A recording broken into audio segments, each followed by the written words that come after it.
हाय बच्चे लोग। नए एनसीईआरटी के हिसाब से ये चैप्टर नंबर 10 का एक्सरसाइज 10.1 क्वेश्चन नंबर 4A है। ठीक है, तो आप देख लो कि identify terms which contains x and give the coefficient of x। यानी आपको क्वेश्चन नंबर 3 में ये पढ़ाया गया था कि उन्होंने न्यूमेरिकल कोएफिशिएंट मांगा था।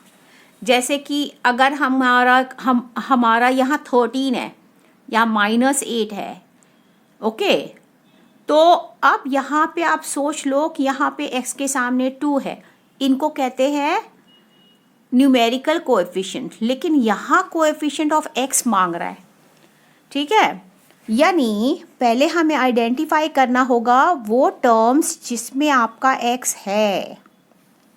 जैसे ये, इसमें है x? बिल्कुल भी नहीं। इसमें है? हाँ है। ठीक है, इसमें x है, ऑलराइट, और इसमें x है। ठीक है ना। तो आप देख लो कि हम कैसे ये करने वाले हैं। You get it? सो इसको अलग ढंग से करते हैं बच्चे। तो हमें सबसे पहले पहचानना होगा वो टर्म्स जिसमें कि x है। तो वो वाला टर्म जो इस एक्सप्रेशन में हमें दिखाई दे रहा है, yes, algebraic expression. Algebraic expression मतलब जो कि प्लस माइनस मल्टीप्लिकेशन यहाँ पर है, या फिर डिवीजन से बना हुआ होता है। कोई भी एक एक्सप्रेशन जो अल्फ़ाबेट से बने हुए होते हैं उनको हम एल्जेब्रिक एक्सप्रेशंस बोलते हैं। अब ये कह रहा है कि टर्म्स निकालो, जैसे ये टर्म है और ये टर्म है, ये दोनों मिलके एक एल्जेब्रिक एक्सप्रेशन बने हैं। तो इनमें से, ठीक है, जो x के साथ बैठा हुआ है वो कोएफिशिएंट होगा। यानी x के साथ क्या बैठा हुआ है? y²। सही कि गलत? तो हमारा कोएफिशिएंट ऑफ x को हम बोलेंगे y²। इसमें 8yx है और साथ में नेगेटिव भी है, तो 8y और x को हम छोड़ देंगे। बाकी हम जो इसके साथ बैठा हुआ है x के साथ, यानी -8y, ये हो गया coefficient of x in this term. Clear? तो ये गड़बड़ी नहीं करना बच्चे आप लोग, ठीक है। ये समझ लो अच्छे से कि x को छोड़ के बाकी लिखना है कि coefficient of x is y², coefficient of x is -8y। ठीक है, ये मत सोचना कि यार ये अल्फ़ाबेट क्या -8 ही क्यों ना लिख दूं। ये न्यूमेरिकल कोएफिशिएंट नहीं मांग रहा है टर्म्स के, ये मांग रहा है x के साथ जो बैठे हुए बाकी सब, उनको निकाल के आप लिखो। यहाँ है x + y + 2। ठीक है, तो यहाँ पर x तो अकेले बैठा है, यानी x अगर अकेले बैठता है तो इसके साथ एक 1 होता है।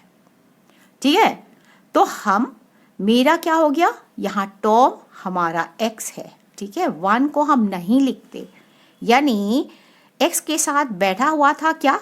1। ऑलराइट, तो हम 1 लिखेंगे। यहाँ 5 + z + zx, यानी z को हम ऐसे लिख देते हैं, ठीक है, ताकि ये 2 जैसा नहीं लिखे।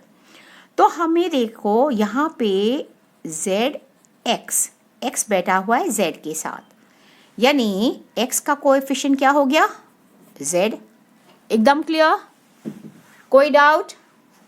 चलो अब आगे बढ़ते हैं। तो 5th में भी वही चक्कर है कि हमें वो वाले टर्म्स, रिमेंबर ये एक्सप्रेशन है और इनमें जो, ठीक है, टर्म्स है वो ये है, ये है, ये है। अब मुझे निकालना है टर्म्स विथ x। इसमें तो x नहीं है, इसमें x है और इसमें भी x है। x y के साथ बैठा हुआ है कौन? ओके, y बैठा हुआ है x के साथ। ऑलराइट, सो हमारा सबसे पहले हमें निकालना है कि हमें टर्म्स विथ x। तो यहाँ पे हमारा टर्म्स कौन सा हो गया बताओ? xy, और इसके साथ बैठा हुआ है कौन? y। एक और है, यहाँ x है, इसके साथ बैठा हुआ है क्या 1, यानी हम ऐसे नहीं लिखते, ऐसे लिखते हैं x, तो इसके साथ बैठा हुआ था क्या 1। ऑलराइट, इसके साथ देख लो, इसमें x है, इसमें x नहीं है। इन दैट केस हम ये वाले टर्म को चूज़ करेंगे यहाँ लिखने के लिए कि टर्म्स विथ x, तो 12x वाई स्क्वायर है, यानी ये हमारा x है तो इसके साथ बैठा हुआ है 12y स्क्वायर, करेक्ट ना।